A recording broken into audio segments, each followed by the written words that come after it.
आपण मैंने देखी विगत दिन में भारतीय जनता पार्टी राज्यसभा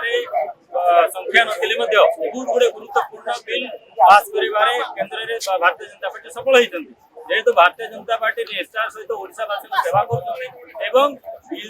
भारतीय जनता पार्टी राज्यसभा संख्या बढ़िबार अच्छी तेणुक जो मैंने देशर हित चाहते ओडिशार हित चाहते चतुर्थ सीट निश्चित भाव में भारतीय जनता पार्टी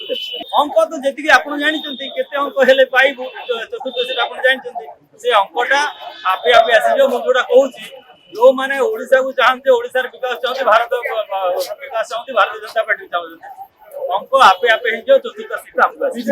जहा करिवे शीर्ष नेतृत्व अछंती तार को करिया पई चतुर्थ सीट आसीबो हमको गणतंत्र रे काहा को अनुरोध करिबा काहा को निवेदन करिबा एटा किछि खराब कथा तो भूल नाही